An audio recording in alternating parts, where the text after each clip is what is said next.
voilà donc ngeen voilà donc comme ni ma ko annoncé léegi xaaral ma def ko français bien sûr.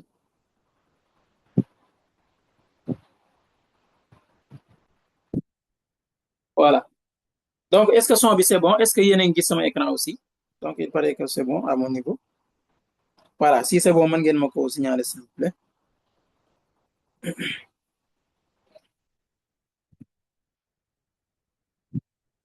D'accord, merci beaucoup. D'accord, ok, super. Voilà donc comme ni ñu ko waxee léegi back office bi voilà may leen ma tuuti rek ma jóg.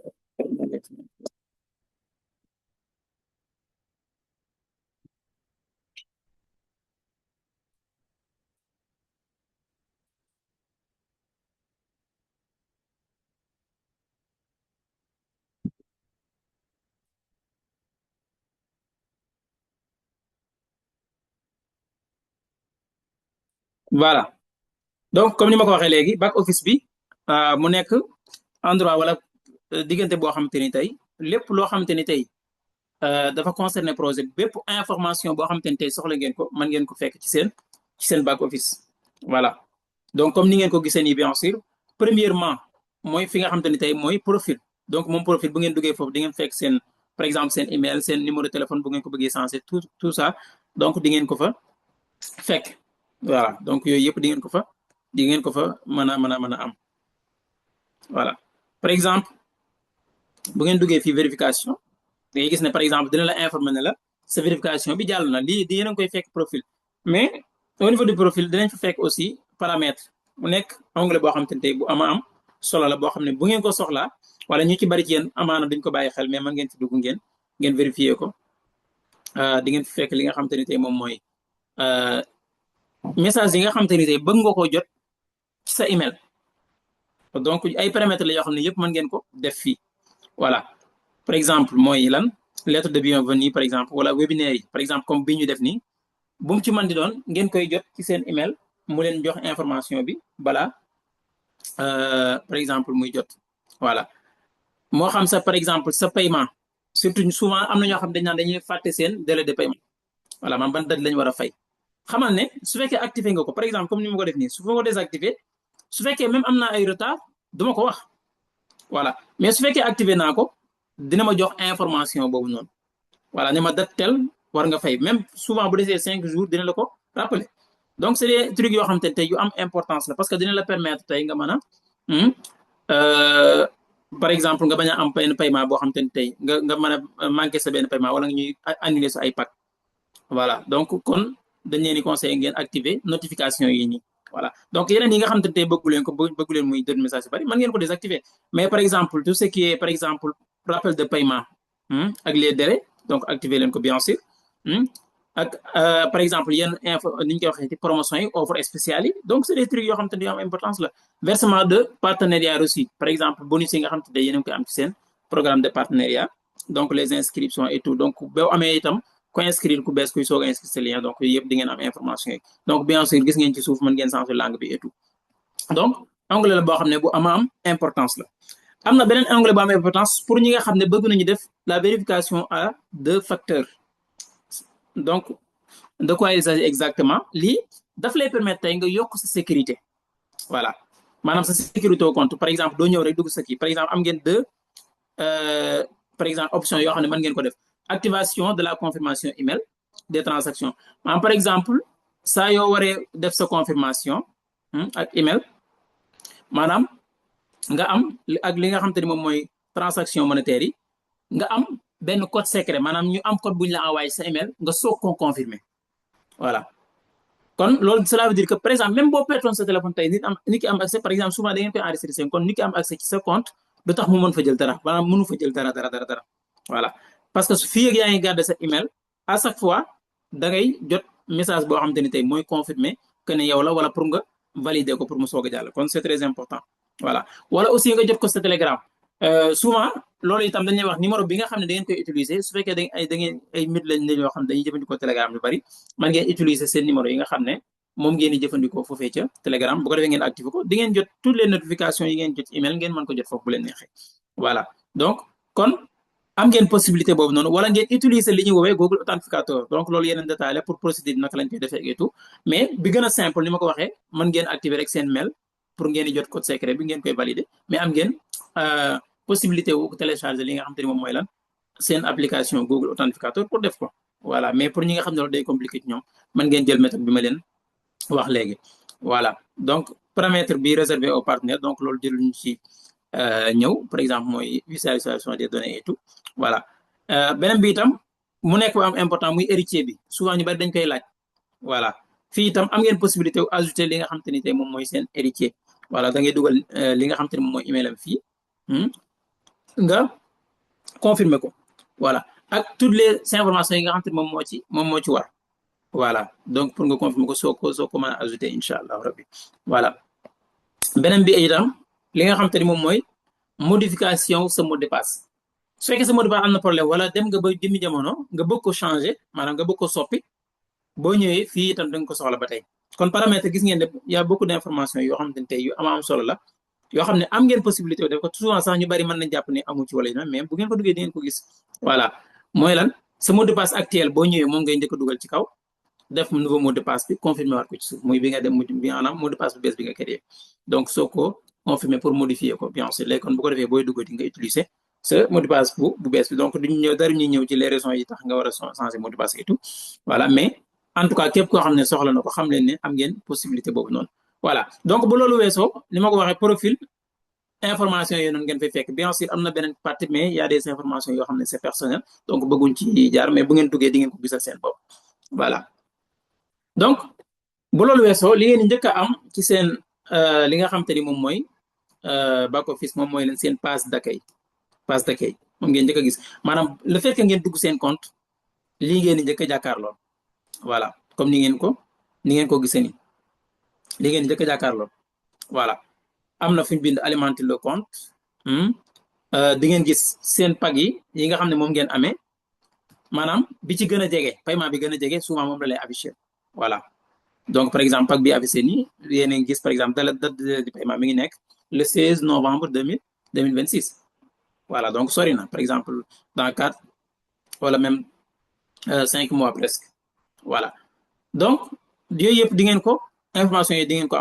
am na itam bu la neexee nga cliquer autre pack d'investissement maanaam pack yi nga xam dafa nekk en cours dina la ko affiché ci suuf voilà yooyu yëpp mën ngeen am information yi ni mel voilà fii nga xamante ne moom mooy alimenter le compte aussi dinaa ci ñëw léegi bu ma ñëwee ci beneen partie bi transaction monétaire jaruñu ci kii di ngeen fi am itam li nga xamante ne moom mooy pour les partenaires fi di nga gis toutes les informations yi nga xam tam tey aussi moom moo aju ci sa réseau maanaam ñi nga xam ne yow yaa leen invité direct mais aussi ñi nga xam ne ñoom ñooy nekk ci sa réseau bi yëpp bu ngeen wàccee aussi di ngeen am les dernières nouvelles voilà maanaam actualité projet bi donc di ngeen gis toutes les informations fii nii comme ni ngeen ko gisee nii bien sûr voilà gis ngeen ko nii voilà donc c'est des activités yoo xamante ni tey MLC fa nga xamante ni moom mooy ca Togo dañ ko sponsoriser voilà mu nekk ay activités yu am solo voilà gis ngeen ba ci dernière enregistrement bi ñu mujj def aux Émirats arabes unis maanaam foofee ca Dubaï comme ni ngeen ko gisee nii te information yi ñu bari doon ci jot donc toutes les informations wala dernière information yi di ngeen ko mën a am foofu donc bu foofu weesoo itam ba tey pour gën ko li nga xamante ni moom mooy personnalisé wala nga am li nga soxla dëgg-dëgg boo ñëwee actualité toutes les informations yu concernent projet bi itam moo xam activités yi partenaires yi def wala représentants yi di ngeen am di fépp fii donc bu amee projet bi amee lu muy kii itam annonce bu muy def di ngeen ko fekk fii gis ngeen voilà liñ mujj a publier yëpp mi ngi fi voilà buñ ñëwee aussi événement moom moo ci topp mooy troisième onglet bi foofu di ngeen am webinaire yi deux parties moo fa nekk par exemple webinaire ak li nga xam te ne moom mooy présentation yi maanaam ak les réunions boo gisee webinaire moom mooy yi nga xam ne sont en ligne c'est en ligne yi nga xam ne moom mooy réunion en présentiel lay doon voilà gis ngeen par exemple bi ñu nekk nii di ko def nii mi ngi en cours gis nga mu defal la maintenant en ligne cela veut dire que mi ngi daw nga xam ne même ki dëkkul Sénégal nekkul fépp yow fu ne yi ngeen gis nii yëpp boo ci bëgg a participer bëgg ko topp man am nga possibilité wu def ko par exemple boo cliquer ci bii su ma cliquer ci comme par exemple bi ñu nekk nii gis nga boo wàccee lien baa ngi nii le fait que nga cliquer ci direct daf lay yóbbu ci sa Zoom nga mën ko suivre voilà dina la jox tous les détails et tout voilà donc noonu ngeen ko mën a defee itam ci beneen budul boobu comme ni ngeen ko gisee nii ci yëpp voilà gis ngeen waa Vietnam Burkina Faso date beeg yëpp donc le 14 le 13 daf koy ni mu koy teglee nag yi gën a jege lay affiche à chaque fois voilà date yi gën a jege voilà comme ni ngeen ko gisee donc waa Vietnam lii mi ngi waa Bénin aussi Sénégal Burkina Faso voilà donc yooyu yëpp di ngeen ko am léegi bu ngeen ñëwee itam partie réunion di ngeen am toutes les informations bu ngeen toutes les réunions toutes les présentations en présentiel yi nga xam ne moom moo war a am ci dëkk yëpp dëkk ba mën a nekk Cameroun Sénégal Burkina Faso feneen ak feneen ak feneen gis ngeen par exemple suñu présentation bi ma ciy profité aussi di leen woo yéen ñëpp ngeen invité aussi le maximum le 19 voilà donc le 19 donc madame Diène Ba mi ngi fi bien sûr après xam naa dinañ wax ci yi nga xam ne war na fa am yëpp voilà gis ngeen information yi ci aji yëpp da ngeen koy amaale voilà gis ngeen boo wàccee donc concernant toutes ces informations là ay kii la ay présentation en présentiel lay doon maanaam ay ndajale yoo xam ne da ngay teew donc nekkul en ligne comme ni ñu koy defee nii donc ñetti parties yu njëkk yi muy partie de actualité ak événement donc loolu moom moo fa nekk partie bi ëpp solo ci ñu koy soxla muy investissement voilà au niveau de li nga xam te ne moom mooy investissement da nga fay am ñetti partie muy investir donc cela veut dire que ni ici vous avez li nga xam te ne moom mooy les packs disponibles ci li nga xam ne moom mooy projet bi maintenant le moment où je vous parle par exemple ci jamono bi may wax ak yéen il y a 3 packs yoo xamante ni tey mi ngi nekk en promotion 18 jours moo ci des muy pagu $500 pagu $1000 ak pagu $1500 voilà soo déggee par exemple mi ngi nekk en promotion cela veut dire que ni escompte bi maanaam par exemple li nga xamante ni tey moom lañ koy jaayee maanaam $1 bu nekk lim lay jox ci nombre de parts loolu la ñu woowee escompte par exemple mi ngi au niveau 500 voilà $1 bu nekk daf lay jox 500 parts voilà kon loolu da la koy andil jox la li nga xamante ni moom mooy li nga xamante ni moom mooy temps bi voilà kañ la war a jeex donc temps bi daf la koy jox date beeg heure ñaata minute ci des nga xam noonu la koy compter ba keroog ni muy jeexee donc s'il y a des promotions souvent dans un premier temps moom ngeen di fekk fii voilà sinon mën ngeen wàcc ngeen défiler lii pack yi nga xam ne mooy pack normal yi la ak escompte bi ci seen vous voyez la différence xool leen différence bu baax a baax par exemple pack normal yi fi mu toll nii escompte bi mi ngi nekk 315 maanaam $1 bu nekk daf lay jox 315 parts bu dee pagu $100 bi la par exemple bu dee pagu $250 bi gis nga plus pack bi di gën a mag da ngay gis ne escompte bi gën a avantageux aussi donc $345 345 parts boobu voilà donc ce sont des packs d'investissement yoo xam te ne tey yéen a ngi koy gis voilà donc parts yi nga xam te ne tey parts d'investissement yi nga xam ne mën ngeen ko jënd fii yëpp gis ngeen voilà da ngay gis ne kon pack yi nga xam ne moom moo nekk en promotion nañu def comparaison gis nga bii pagu 1500 la kon yow mi nga xam ne par exemple da ngay soog a dugg wala par exemple même bëgg nga yi am nga yéene yokk say part li gën ci yow mën nga profité ci promotion bi maanaam am part yi ci njëg gu mu gën a yombe fii ak fukki fan ak juróom-ñett par exemple voilà kon da ngay gis ne boo xoolee pagu 1500 bi 430 part 430 part escompte bi 430 maanaam $1 bu nekk daf lay jox 430 voilà contrairement ak pag yi nga xamante ni tey moom mooy promotion bi voilà nan nga ko mën a toppoo kon ni ma ko waxee rek l'essentiel li ñu fi yitteel mooy xam leen ne fii mooy partie bi nga xam ne moom ngay fay lu ko dalee pagu $100 ba $20,000 nit ki am na possibilité wu activer ko selon li nga xam ne moom la ko bëggee moo xam paiement unique la moo xam par exemple ci 20 mois moo xam par exemple ci 10 mois donc ça dépend voilà moom mooy choisir kon partie investissement loolu moo ci njëkk muy investir am na fu ñuy wax part versé aussi mooy part yi nga xam te ne déjà versé nañ la ko ba noppi voilà donc fii nit ki mën na fi am yooyu par exemple voilà mën na ko fi am toutes les informations daf ko fi fekk moo xam par exemple fii dafa nekk ci li nga xam ne mooy partenaire mën na ñëw ci par production bi aussi en même temps voilà mën na ñëw su fekkee day xool par production souvent ñi nga xam ne amuñ par exemple ay dara ci par technologie mën nañu ñëw par exemple li nga xam ne moom mooy les par production voilà boo duggee ngeen mën ko xool voilà donc par versé bu ngeen duggee di ngeen ko fekk ngeen ñëw li nga xam ne moom mooy mes tempérament voilà mes tempérament di nga fa fekk li nga xam te ne moom mooy pag yi nga xam ne da nga ko amee mu nekk en cours voilà pag yi nga xam ne dafa nekk en cours voilà gis ngeen par exemple ak date bi nga ko war a fay par exemple bii mi ngi nekk voilà novembre 2026 ba tey gis ngeen ko ah bii itam 16 novembre 2026 ba léegi lu ngeen seetluwaat aussi mooy li ma leen junj léegi gis ngeen ne pag yi bi ma koy activé temps promotion la aussi voilà gis ngeen escompte bi voilà gis ngeen escompte bi par exemple pag bi ñu koy activé benn escompte maanaam escompte bi ngi nekkoon 632 par maanaam benn $1 mi ngi la doon jox 632 voilà par exemple boo xoolee fii escompte normal bi toll mi ngi nekk ay 300 nangam donc da ngay gis ne wala 400 nangam gis ne différence am na voilà c'est la même chose ak pack bi nekk ci suuf aussi gis nga bi bi nga ko activé aussi mi ngi nekkoon 555 kon bu ngeen mënee profité ci pack yi nga xamante ne tey mi ngi nekk en cours nekk en promotion profité leen ci bu baax a baax bu ngeen wàccee itam lii ay mbir la yoo xam ne MLC léegi def na ko daanaka pack yi nga xam ne fay ngeen ko yëpp am ngeen possibilité wu fekk ko fii voilà yi nga xam ne déjà c'est déjà payé voilà fii itam bu ngeen ñëwee dina leen joxaat toutes les informations donc statistique générale ci yi nga xam te ne moom ngeen muy pag yi nekk en cours par yi ngeen enregistré ak yi ngeen fay te enregistré wu leen ko yëpp di ngeen ko gis kon defe naa ci niveau li nga xam te ne moom mooy investissement expliqué nañ ñetti parties yëpp muy investir par verser ak mes tempérament yooyu ñaar yooyu moo fa nekk kon yow mi nga xam ne da nga activé pag premièrement boo koy activé fii nga koy fekk investir mais boo xasee activé pare booy ñëwaat di fay da ngay dugg mes tempérament wala booy soog a ñëw itam ci sa passe d'accueil di nga ko fa gis bien sûr su fekkee benn pag la wala en tout cas à chaque fois pag bi nga xam te moo gën a jege paiement bi gën a jege moom la lay affiché donc foofu it aussi defe na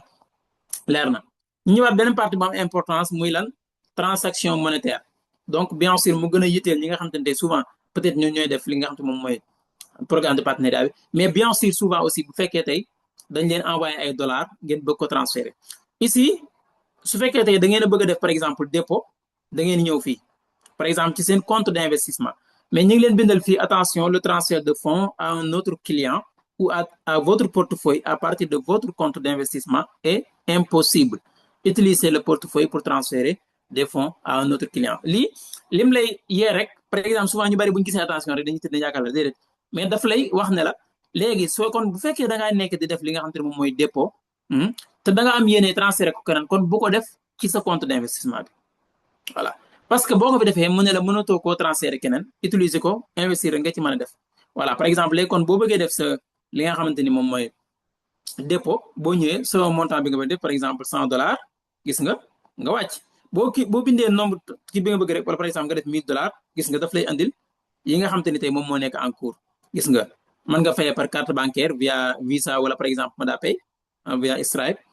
wala par exemple li nga xamante moom mooy les crypto bonus gis ngeen donc kon moment bi may wax ak yéen ñii sax même promotion am na promotion 20% dépôt 20% voilà donc profitez bien voilà gis ngeen ko nii donc souvent yi ñuy gën a utiliser ñaar yooyu lay doon kon visa bi ak li nga xamante ni moom mooy USDT fii nag booy ñëw yaa xool ban façon USDT nga bëgg voilà ndax BPM20 la wala TRC20 wala beneen ak beneen donc wala même les autres cryptos mais souvent les promotions ñaar yooyu lay doon donc visa bi ak li nga xamante ne moom mooy USDT donc bu ngeen wàccee aussi gis ngeen ñi yëpp ay moyens de paiement la concernant les USDT yëpp a ci yem donc maanaam dépôt USDT rek la ñuy wax du BPM20 wala kese mais gis ngeen ERC20 bi am na ko TRC20 bi am na ko li nga xamante ni tey moom mooy donc dafa am ñaar via now payments muy gën a gaaw wala via li nga xamante ni moom mooy crypto li nga xamante ni moom mooy Cryptédium voilà donc yooyu yëpp promotion c'est l'essentiel donc mu nekk li nga xamante ni moom mooy USDT voilà kon gis ngeen ko nii gis nga BPM20 bi voilà mais vu que man souvent wala par exemple bi ngay gën a utiliser wala méthode de paiement recommandée souvent donc daf lay aviser ñaar yi donc nga tànn ci benn voilà pourquoi BPM20 parce que lan frais de paiement yi moo gën a ndaw moo gën a tuuti voilà commission bi daanaka du dara su fekkee da ngay jëlee ci sa compte Binance wala feneen ak feneen yóbbu ci sa kii donc du bari voilà donc kon xam leen ne aussi toutes les informations mën ngeen ko am fii mouvement des fonds par exemple mais les dernières activités yi nga mujj def gis ngeen par exemple lii ay paiement la date bi nga ko fay nangam ñaata la woon voilà daf la koy bindal fii voilà gis ngeen ko nii ak ID bi yëpp léegi kon loolu moom moo aji ci li nga xamante ne moom mooy compte d'investissement benn ngeen def dépôt wala ngeen utiliser ko def li nga xamante ne moom mooy seen investissement mais bu ngeen ñëwee foofu itam ni ma leen ko waxee da ngeen gis li nga xamante ne moom mooy trace yi foofu yëpp donc bu ngeen ñëwee fi nga xam ne moom mooy portefeuille électronique voilà am nañ fii 4 onglets ba 5 alimenter le compte comme ni ñu ko defee kon xamal ne vous avez la possibilité aussi d'alimenter votre compte d'électronique comme ni ngeen koy defee par exemple pour le portefeuille électronique comme ni ngeen defee compte d'investissement bi voilà kon alimenter le compte mën ngeen ko def fii ba tey fii nag souvent ñi nga xam dañuy utiliser fii par exemple mën nga am benn partenaire boo xam ne amul possible wala mënul alimenter compte yow bu fekkee kon yow en tant que partenaire pour aider ko mën nga alimenter sa compte mais alimenter sa portefeuille électronique après nga transférer ko donc mu utilise dinaa leen woon naka ngay jëlee fi yóbbu fi loolu itam souvent ñu bari dañ koy laaj c'est la même chose par exemple bu ma defee $600 gis nga boo wàccee gis ngeen ko mais attention su fekkee souvent li nga xamante ne moom mooy promotion bi bokkul pour portefeuille électronique bokk ci bien sûr lan moo tax parce que itam bu doon loolu kenn ku nekk def ko jël par exemple def dépôt am 20% jaay say dollars voilà mais dañuy def de telle sorte que promotion bi li ko waral la mooy par exemple fexe ba nit ñi maanaam investir voilà gën leen jox envie li nga xam ne moom mooy ñu investir soññi leen looloo tax donc looloo tax kon ci compte d'investissement bi kese lay doon bu fekkee tey da nga am yéene am ci li nga xam ne moom mooy promotion bi kon doo jaar fii mais lii ni ma ko waxee li muy jariñ rek souvent su fekkee yow da nga bëgg a def par exemple loo xam da nga koy jël nga transfert keneen mën nga utiliser portefeuille bi dépôt bi fii mais fii li ñu ciy gën a soxla souvent mooy lan virement de fonds mooy deuxième point bi voilà mooy à un partenaire par exemple su fekkee tey dama bëgg a envoyer kenn gis nga su ma cliquer fi email te par exemple ma def ma daal di bës kii am su ma defee nii par exemple ma def trouver daf may indi automatiquement tour bi gis nga mu bindal ma Thierno Lo nangam voilà ma def montant bi ma koy envoyer par exemple su ma defee 110 190 mais gis nga nekku fi li fi nekk matul lool su ma cliquer transférer rek day dem ci moom direct voilà kon nii la ñuy transférer keneen su fekkee nag da nga am par exemple xaalis ci sa portefeuille électronique da ngay def entre les comptes par exemple su ma ñëwee fii su ma defee par exemple $50 su ma bëggee damaa bëgg a jël par exemple $50 ci sama portefeuille électronique yóbbu ko sama compte d'investissement nii laay def rek su ma ñëwee def montant bi après ma bës transférer automatiquement lay dem kon xam leen ne souvent bu ñu leen jaayee dollar aussi envoyé leen ko ci seen portefeuille électronique lay ñëw direct yow nag yow yaa koy jëlee ci sa portefeuille électronique yóbbu ko sa compte d'investissement pour mën ko utiliser bien sûr voilà mouvement des fonds aussi fii itam di ngeen am toutes les informations dernière activités yi nga xam te tey aussi ma di nga ko def gis nga da ngeen koy am fii voilà mooy lii dugg ak lii génn retrait de fonds aussi di ngeen ko fi fekk voilà donc pour ñi nga xam ne déjà mën nañ ko lii nag moom dafa conseil ñi nga xam ne ñi ngi ci crypto yi wala yi ni mel xam nañ adresse nangam sinon jarul ñu ciy xóotal donc mais ñi nga xam ne xam nañ loolu am nañ possibilité wu def ko mais bala nga ko def sax même da ngay njëkk a def li nga xam te moom mooy méthode de retrait de fonds maanaam yan méthode nga mën a jaar donc gis nga mu andi la ko muy adresse li nga xam te ni tey moom mooy wala autre par exemple wala ajouter bokk les données bancaires souvent defe naa li nga xam te moom moo fi gis nga tout ay crypto la par exemple léegi yow da ngay jël sa adresse nga ajouter ko fii ba pare donc soog a ñëw par exemple fi nga xam ne mooy retrait de fonds ainsi de suite waaw souvent ñi nga xam ne loolu itteel na leen surtout ñi nga xam ne ñooy liggéey ci programme de partenariat bi voilà donc kon loolu moom moo aju woon ci li nga xam te ni par exemple moom mooy transaction monétaire aussi ici pour les partenaires voilà fi ñu bind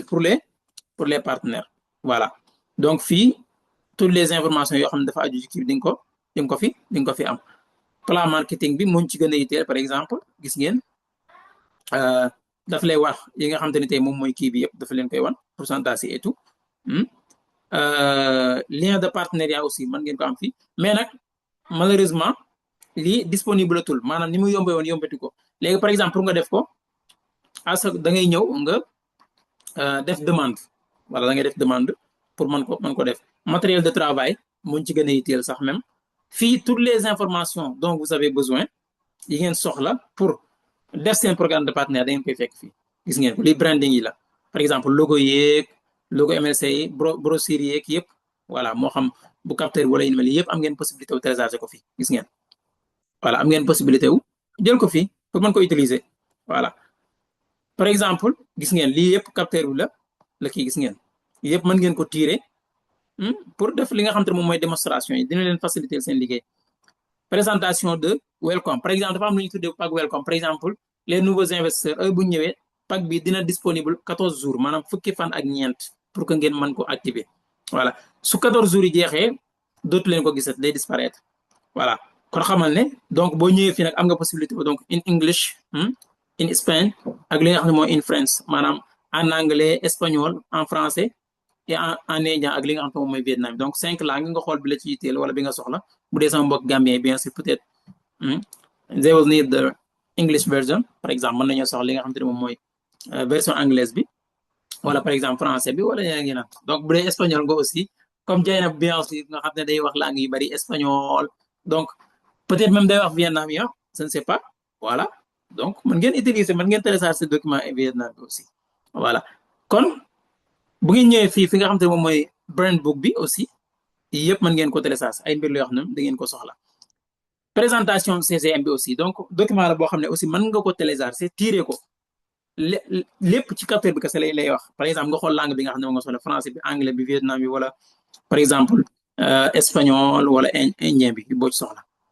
voilà léegi bu ngeen xoolee fii ci suuf aussi am ngeen li ñuy tuddee présentation fondeuse mu nga xam te ni moom mooy lan les fondateurs waaw les fondateurs par exemple gis ngeen donc les 5 fondateurs bu mu ci doon moo xam en anglais moo xam en français wala li nga xam te ne moom mooy en vietnamien donc yooyu yëpp am ngeen possibilité wu mën ko jël fii voilà donc defe naa fi nga xam te ni moom moo nekkoon pour les partenaires aussi loolu moom moo fa nekk comme li nga xam te moom mooy yi ngeen yi soxla am na beneen onglet ñu koy tuddee document mu nekk moom it fu am solo bien sûr voilà di ngeen fa fekk seen contrat d'investissement bu fekkee signé wu leen ko di ngeen ko war a signé voilà bu ngeen ko signé aussi mën ngeen ko ouvrir wala ngeen télécharger ko bien sûr avenant aussi di ngeen fa fekk yu bari donc moo xam pag yi nga xam ne diñ koy waxeeti document yi nga xam ne enregistré ngeen ko pare par exemple yi ngeen jënd ba pare enregistré ko par exemple bien sûr mën na maa cliquer ci benn téléchargé naa ko pare moo leen document bi ni muy mel gis ngeen daf leen di bindal la sa tur ñaata part la woon bi nga koy enregistré et tout voilà donc ngeen xam ne nii lay mel seen certificat ak li nga xam ne moom mooy les signatures et tout voilà donc yii yëpp am ngeen possibilité wu gis ko foofu voilà donc gis ngeen yii yëpp document boo ci xas kii rek mën nga ko télécharger waat à nouveau voilà ngeen ñëw fi nga xam te ni itam moom mooy enregistrement des parts su mu toll nii su ma neexoon pag yi nga xam te ni tey maa ngi koy fayaat naa ko wala jënd naa ko mën na maa ñëw fii ma def li nga xam te moom mooy sama enregistrement voilà ma defaat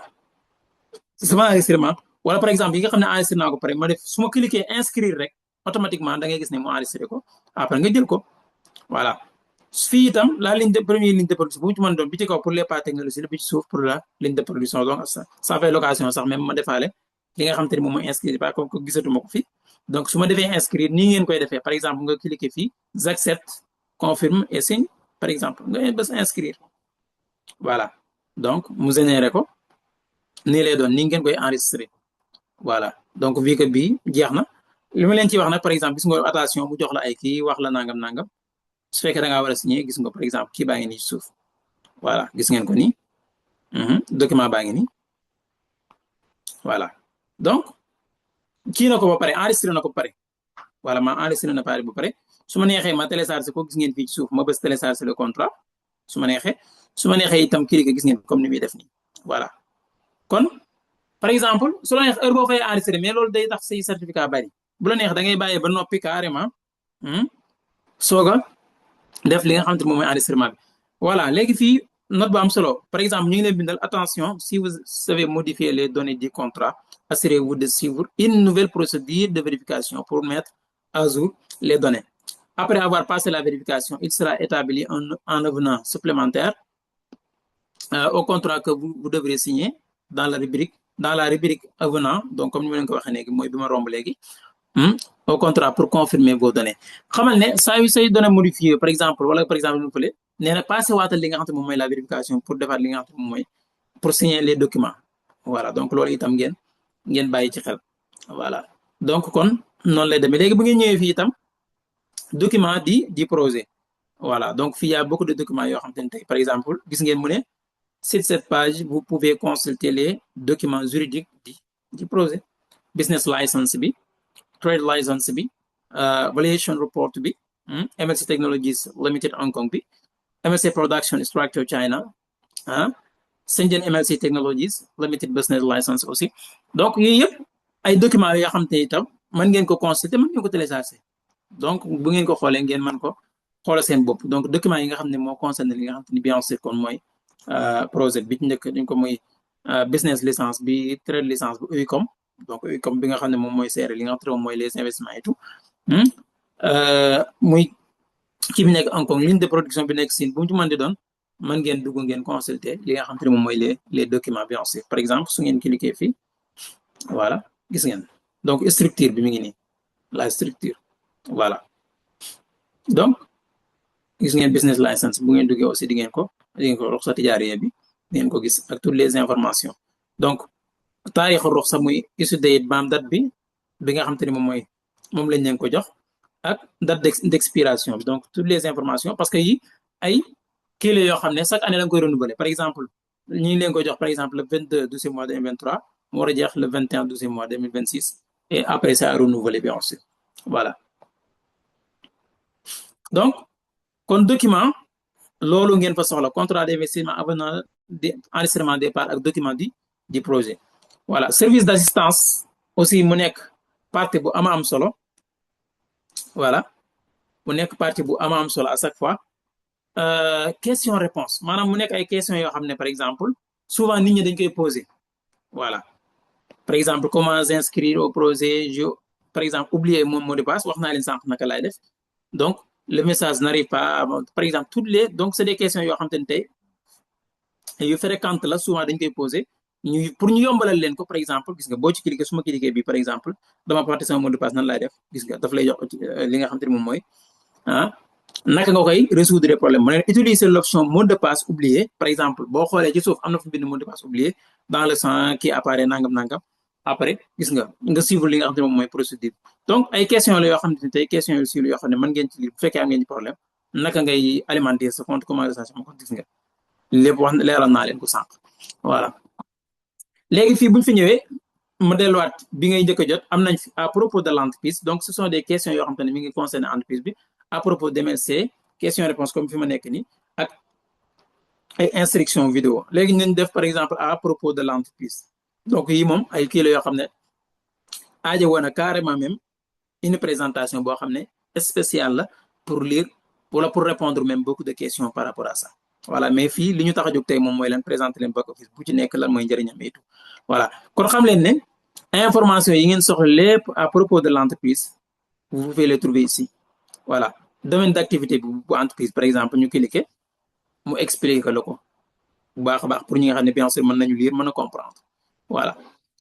fondateur du projet aussi war naa leen ko sax gis ngeen ku ci nekk dina la wax tuuti ci moom minimum voilà par exemple Ivan Saltanov entrepreneur avec plus de 20 ans d'expérience dans la création de produits d'affaires par exemple créateur et co-organisateur de start-up informatique existante par exemple cofondateur Elena Saltanova donc spécialiste diplômée dans le domaine de la communication interculturelle et des relations publiques par exemple titulaire de maîtrise linguistique par exemple ainsi de suite ku ci nekk dina la wax un peu sur lui voilà donc dina la wax tuuti ci moom ainsi de suite voilà donc mission ak objectif projet bi ainsi de suite donc c'est ay questions la yoo xam ne tey bu ci nekk bu ngeen ci lire di ngeen xam lan moo ko tax a jóg voilà léegi ñu ñëw à propos aussi d'MLC voilà gis ngeen léegi fii dafa am deux parties à propos du produit nga xam ne question yi muy répondre fii yëpp ci produit bi kese lay wax voilà muy capteur bi voilà mu ne quel produit MLC est en cours de créer MLC lan lay def qu'est-ce qu'un dispositif CCM lan mooy CCM mu leeral la ko analyse du marché et perspective de croissance donc nangam ainsi de suite quel sera le coût du capteur par exemple souvent ce sont des mu ne leen du sori prix yu li nga xamante ni tey moom mooy les capteurs yi existent déjà sur le marché aussi donc quel sera le dispositif lecteur pour ce capteur ainsi de suite mu wan leen ay application iOS Android ainsi de suite donc gis ngeen Bluetooth voilà leeral na leen yooyu yëpp léegi comme par exemple gis ngeen question yu njëkk yi produit bi la concerné yeneen question yi à propos des investissements par exemple lu aju ci compte beeg nangam wala investissement bi donc yooyu la quel montant peut être investi le montant minimum c'est combien ainsi de suite gis ngeen par exemple mu defal leen wax leen par exemple comme ni ma leen ko waxee am na boog $100 minimum ainsi de suite wala ngay activer pack yoo xam da nga koy fay par mois voilà souvent question la bu ñu posé lu bari mu ne quand les premiers dividendes seront-ils versés par exemple les paiements de dividendes commenceront après le début des ventes du produit c'est très clair quand même aussi ça point ba boo xam ne bu amam solo la voilà mais nga bañ a basé wu ci année sangam 2000 nangam non ça se passe pas comme ça donc mën na nekk année bi ñëw bi ci topp bi ci toppaat ainsi de suite voilà li fi par exemple entreprise bi commencé wul def li nga xam ne mooy production ba commercialiser maanaam commencé jaay li nga xam ne mooy produit mën na gun wax waxtu dividende voilà donc yooyu yëpp mais gis ngeen ay questions yoo xam ne amaa à chaque fois nit ki dina ñëw di ko laaj mais pourtant bu duggee ci back office am bu fekkee mën na lire yu bari mën na ko mën na trouver les réponses qu'il faut là-bas voilà bien sûr donc kon foofu looloo fi nekk instruction vidéo fii yamul rek ci répondre questions yi bu ñu ñëwee ci instruction vidéo mais ay vidéo yoo xam ne ce sont des vidéos démonstratives voilà yoo xam ne daf lay démontrer carrément ay vidéo démonstration yoo xam ne da lay wan gis ngeen bu ma ci cliquer daf may wan exactement li may def par exemple comment s'inscrire daf la koy wax voilà comment activer l'autorisation à 2 facteurs comme bi ma leen waxoon léegi par exemple naka lañ koy defee yooyu yëpp ay tutoriel la yoo xam ne mën ngeen ko xool kër xam ne na ngeen koy defee nangam voilà kon partie la aussi bu am solo muy service d'assistance voilà donc je pense que li nga xam te ni tey moom la ñu war a présenter ci loolu yëpp gis ngeen ko voilà fii gis ngeen promotion Siliana bien sûr mais amul gisoo promotion mais et tout voilà partie bi defe naa li ñu koy soxla bariwul trop donc bu ngeen xoolee suuf bi mujj mooy quitter mooy lan par exemple li nga xam te ne moom mooy déconnecter voilà ici bu ngeen xoolee onglet bi mooy les langues par exemple langue espagnol wala yu ne ma ban langue bi nga ko bëgg a def espagnol wala yu ne mel donc am nañ 5 langues yoo xam te ne disponible na bien sûr par exemple ma nga def anglais voilà donc mu nekk léegi par exemple ngeen ñëwaat ci seen home page bi mu li nga xam te ne moom mooy lan bien sûr moom mooy leen seen page d'accueil voilà kon loolu moom moo nekkoon présentation li nga xam te ne moom mooy back office bi ak bépp information bu ci aju ngeen xam bien sûr naka ngeen koy utiliser comme ni ma leen ko waxee bu mujj bi moom mooy lan logout tam defoon quitté xaama delloo ko ci français bi voilà muy quitté mooy lan déconnecté boo bëggee nekk duggee ci sa compte ba def li nga war a def ba noppi da ngay ñëw fii gis ngeen fii ci suuf nga bës quitté mu déconnecté bien sûr voilà donc nga génn voilà donc noonu ngeen koy defee voilà j'espère que loolu moom moo nekkoon li nga xam te moom mooy présentation li nga xam te moom mooy back office bi ak utilité am wala ay njëriñam naka ngeen koy jëfandikoo ainsi de suite voilà léegi ñu ñëw bien sûr su fekkee am na ay questions wala des interventions ñu jël ko incha allah rabbi concernant li nga xam ne moom lañ doon wax voilà jaa ngeen jëf voilà donc di jaajëfal aussi ñëpp ñi nga xam ne ñi ngi woon ci biir présentation bi doon topp voilà maa ngi gis bien sûr Alkarim Assane Sow Basirou donc Cheikh Gueye voilà donc Dieynabou Diop Assane voilà donc Honor 400 donc bien sûr bindul kii investir avenir suñu grand base aussi namoon nañ ko lool donc Lay Sène voilà Tidjani Bokari voilà donc tout le monde ñu ngi leen di jaajëfal bu baax a baax ci seen teewlu bi nga xam ne yéen a ko doon teewlu bien sûr su fekkee am na ay questions concernant li nga xam ne moom lañ doon kii bien sûr mën ngeen poser seen ay questions incha allah rabbi voilà donc di leen fàttali aussi muy li nga xam te ni moom mooy initiative bi nga xam te am nañ ko pour présentation li nga xam te ni moom mooy le 19 bien sûr voilà acte humanitaire niñ koy waxee niñ koy waxeeti humanitaire boobu nga xam ne war nañ ko def voilà parce que itam voilà def li nga xam te moom mooy social parce que loolu lépp génnul li nga xam te ni tey moom la MLC nekk di def voilà vu que on a l'habitude même de faire les présentations là-bas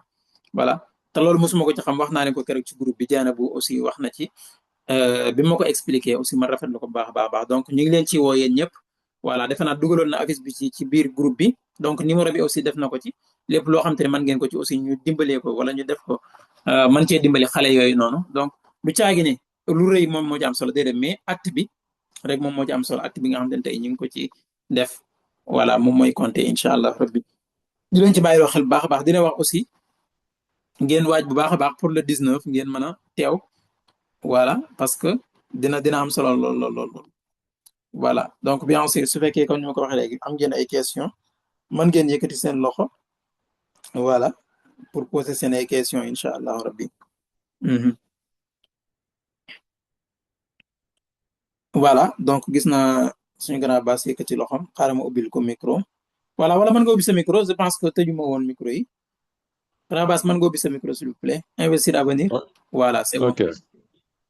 asalaamaaleykum maa ngi nuyu waa panel bi yëpp di nuyu coach Makhtar di ko wax tey suñu plateau bi dafa ala dawme quoi changement moo am maa ngi lay féliciter bu baax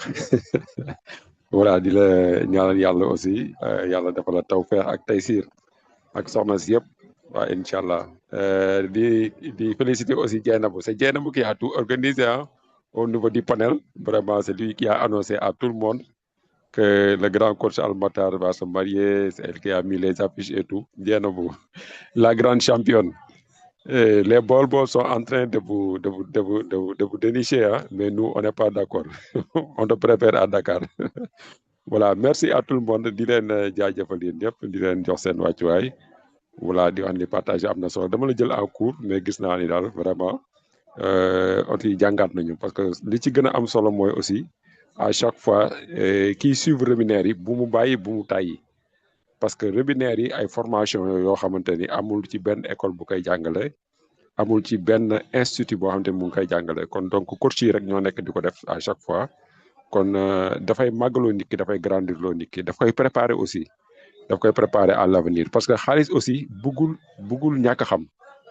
xaalis du dem ci nit ku xamul dara voilà loolu soo gisee par exemple ñi nga xamante ni ñoo doon xaalis wala ñi nga xamante ni dañoo gañ ay loterie da ngay gis ni buñ demee ba si kanam ñoom ñooy daanuwaat ñaari nit yi toujours dañuy daanu mooy ki nga xamante ni dafa doon xaalis te fekk préparé wuñ ko ak ki nga xamante ni dafa gagné loterie voilà ñaar ñooñu dañoo seetlu ni plus de 95% ñoom bu ñu amee dañuy ñàkkaat mais ñi nga xamante ne ñoo def li ñuy wax processus maanaam dafa am benn jaar-jaar boobu métitu jaar-jaar bi ak taru jaar bi heure bii nit ñi ngi concentré wu ci ay match yow nga bàyyi lépp alors ñëw ci webinaire bi ngir gën a charger sa bopp ngir gën a préparer sa bopp loolu aussi daf lay préparer ëllëg kon donc maa ngi ciy ñaax ñëpp di féliciter ñëpp aussi voilà loolu laa amoon pour vraiment participer ko dama doon xaaral ma dugg sànni coach bi xeer tuuti non tey du ma ko sànni xeer mais ay fleur la ok di leen jaajëfal yéen ñëpp merci.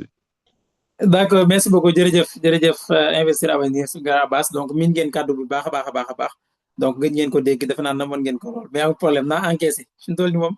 nee naa lu waay wax baax na amul benn problème dinaa ko dégg jéena bu moomay def yooyu donc moom day ruubee quoi voilà gis naa xeeram yi mais man du ma répondre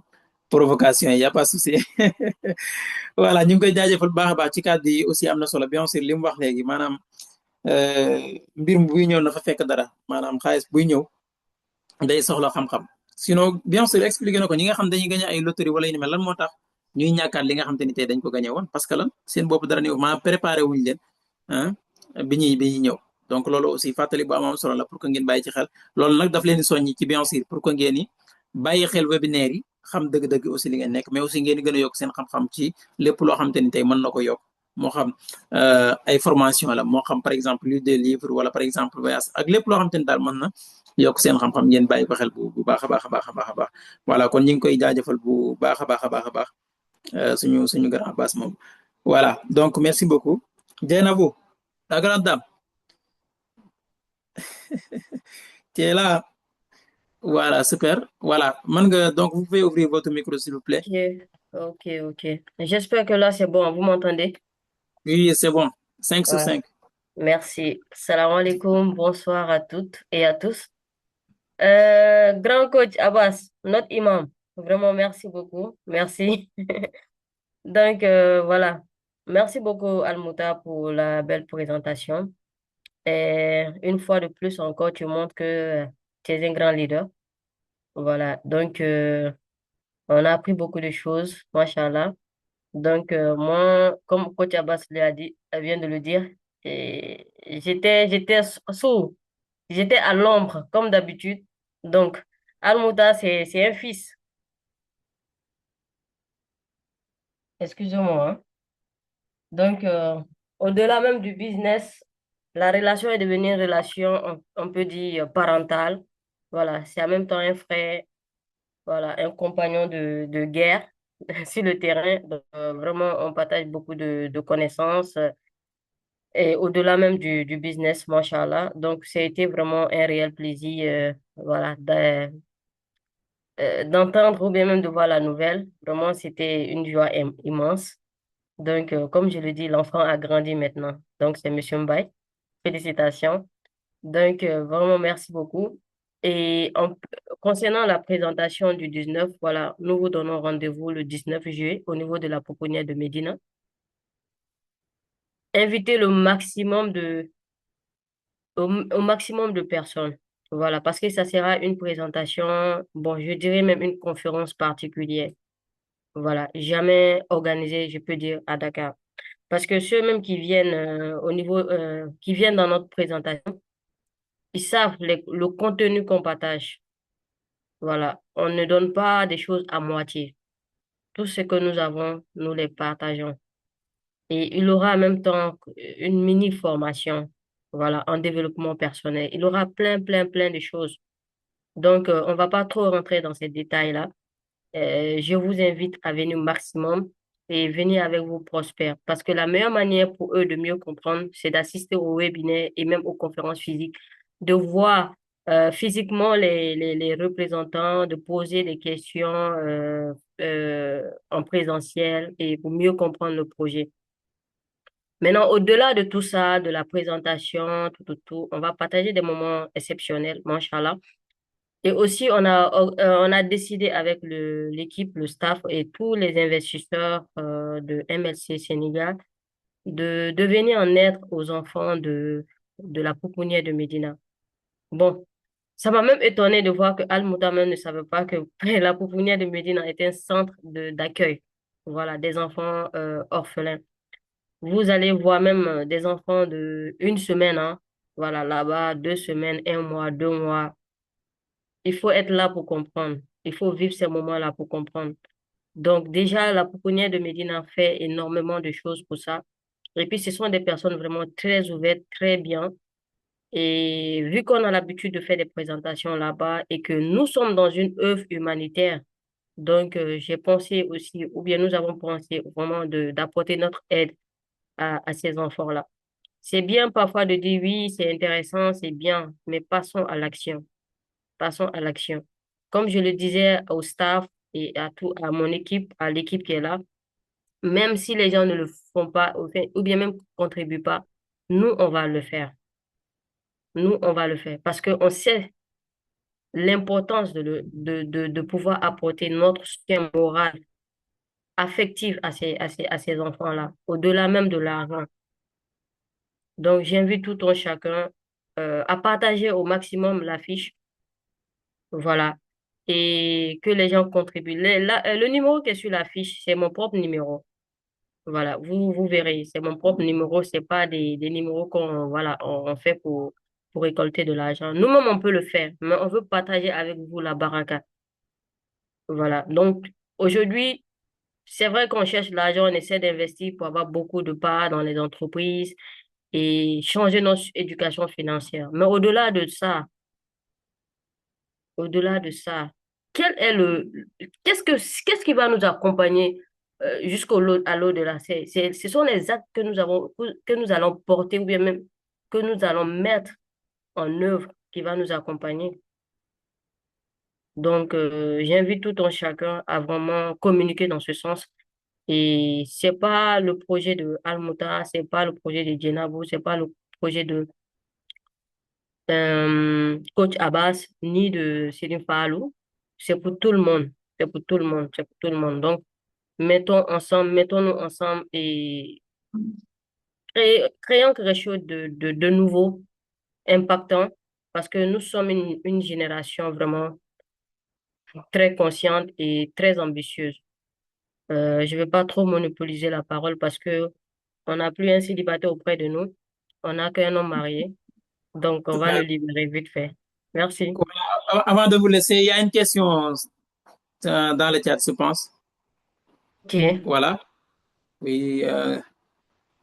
attends, je vais voir. Donc, voilà. Donc, je pense que, voilà. Donc, aurait-il une visite aux enfants? Donc, je pense que c'est Coach Abbas qui demande cette question. Ok, merci beaucoup. Vraiment, c'est une très bonne question. Bon, c'est vrai que Mhm. je n'ai pas donné assez de détails par rapport à ça. En fait, Ouais. comme je l'avais dit, c'est tout un programme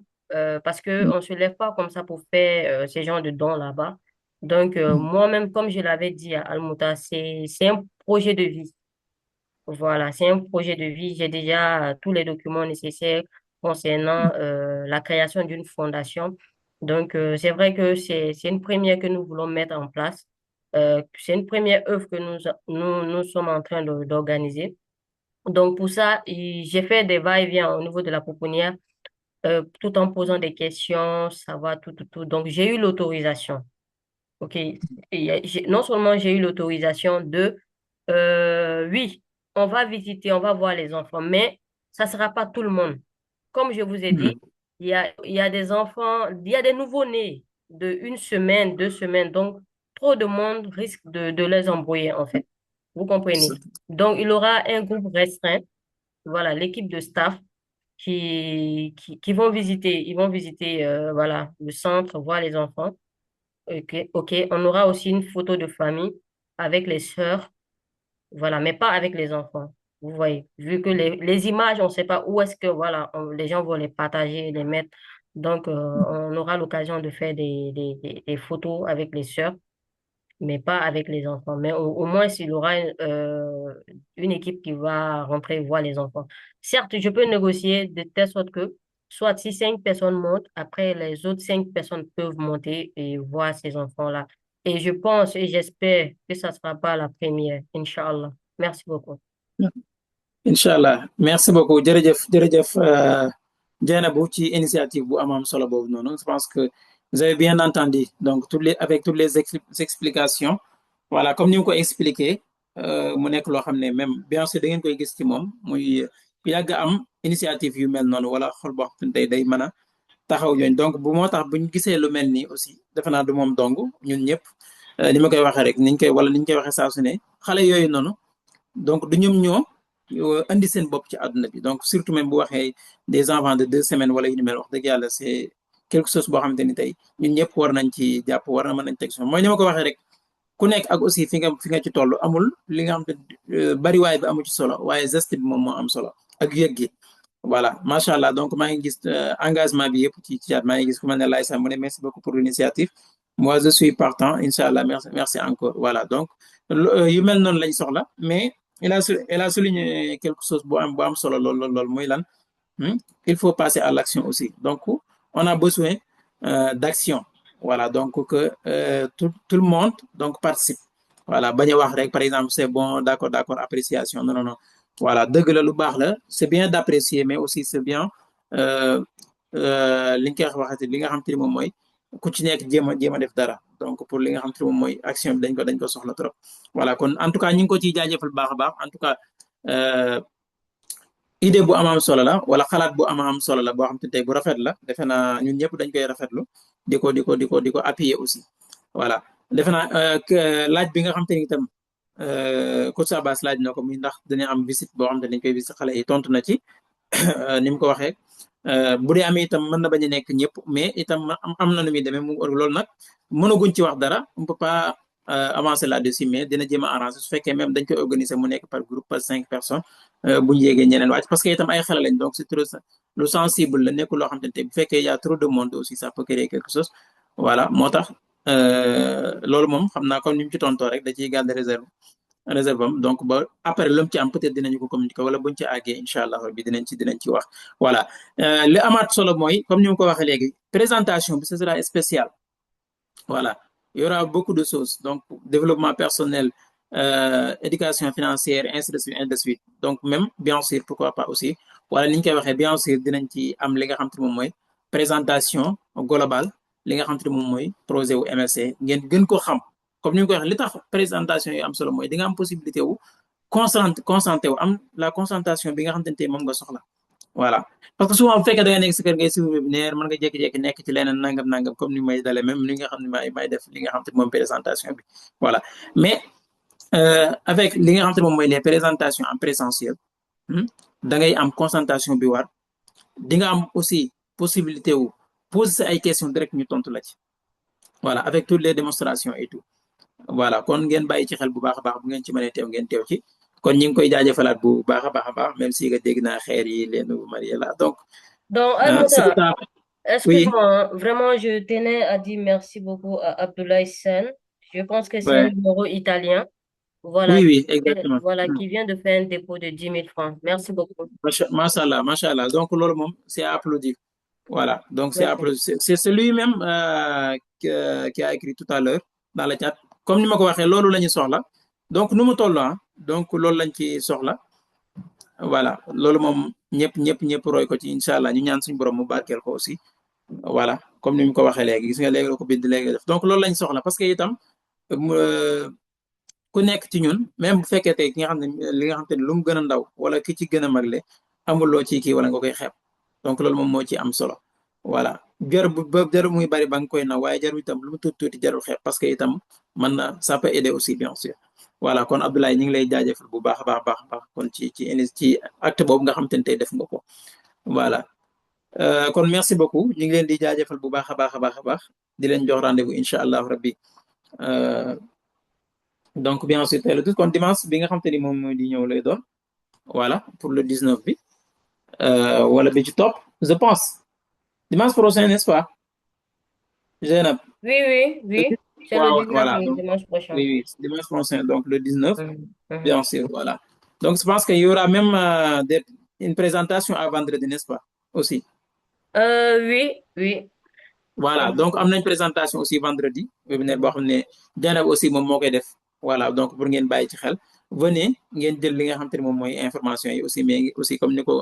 su Abbas waxee léegi ngeen yokk seen xam-xam voilà kon ñi leen war a jox information yi ñu ngi fi à chaque fois jege nañ leen donc def leen aussi ni nga effort aussi pour jot ci information yooyu noonu moo xam webinaire la moo xam li nga xam te moom mooy présentation en présentiel kon ñu ngi leen di jaajëfal bu baax a baax di leen jox rendez-vous incha allah vendredi mais aussi surtout li nga xam te ne moom mooy le 19 incha allahu rabbi ci foofee nga xam te ne moom mooy Médina ci pouponnière bi comme ni mu ko waxee léegi en tout cas ñun dinañ fa nekk ndem soob na yàlla voilà Dieynaba donc avec tous les leaders incha allahu rabbi di ngeen leen fa gis pour mën a